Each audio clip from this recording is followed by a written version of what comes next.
मत्ती रचित सुसमाचार 14वां अध्याय।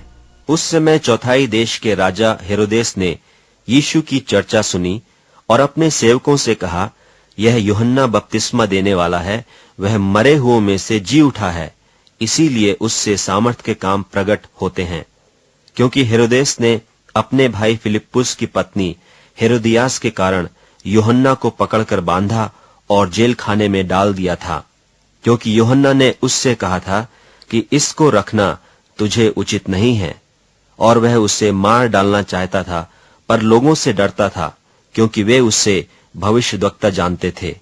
पर जब हेरोदेस का जन्मदिन आया तो हेरोदियास की बेटी ने उत्सव में नाच दिखाकर हेरोदेस को खुश किया।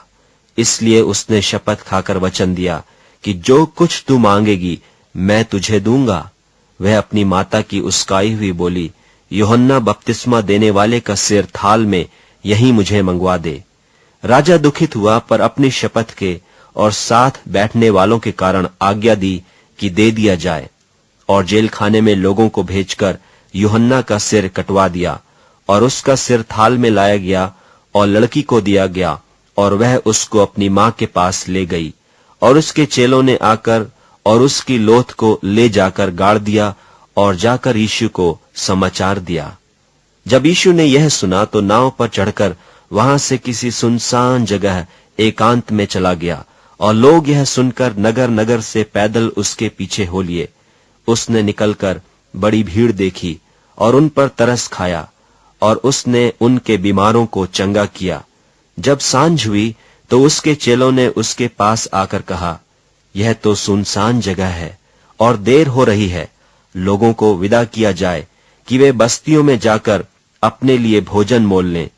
यीशु ने उनसे कहा, उनका जाना आवश्यक नहीं, तुम ही इन्हें खाने को दो। उन्होंने उससे कहा, यहां हमारे पास 5 रोटी और 2 मछलियों को छोड़ और कुछ नहीं है।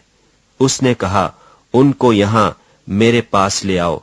तब उसने लोगों को घास पर बैठने को कहा, और उन 5 रोटियों और 2 मछलियों को लिया, और स्वर्ग की ओर देखकर धन्यवाद दिया, और रोटियां तोड़ तोड़ कर चेलों को दी, और चेलों ने लोगों को।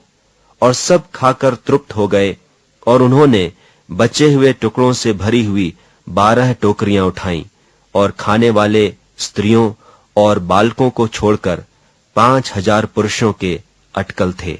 और उसने तुरंत अपने चेलों को बरबस नाव पर चढ़ाया कि वे उससे पहले पार चले जाएं, जब तक कि वह लोगों को विदा करे।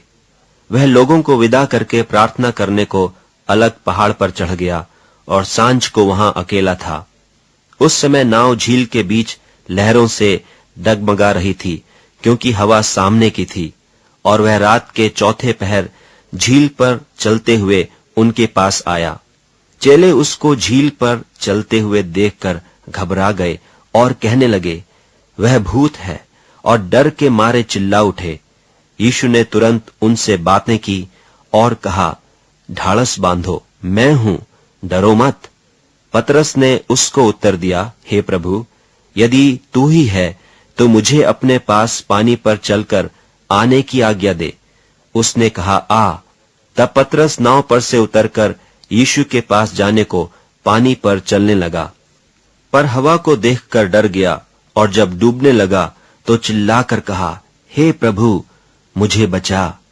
यीशु ने तुरंत हाथ बढ़ाकर उसे थाम लिया और उससे कहा, हे अल्पविश्वासी, तूने क्यों संदेह किया?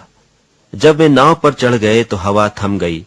इस पर जो नाव पर थे उन्होंने उसे दंडवत करके कहा, सचमुच तू परमेश्वर का पुत्र है। वे पार उतरकर गन्नेसरत देश में पहुंचे, और वहां के लोगों ने उसे पहचानकर आसपास के सारे देश में कहला भेजा, और सब बीमारों को उसके पास लाए, और उससे विनती करने लगे कि वह उन्हें अपने वस्त्र के आंचल ही को छूने दे, और जितनों ने उसे छुआ वे चंगे हो गए।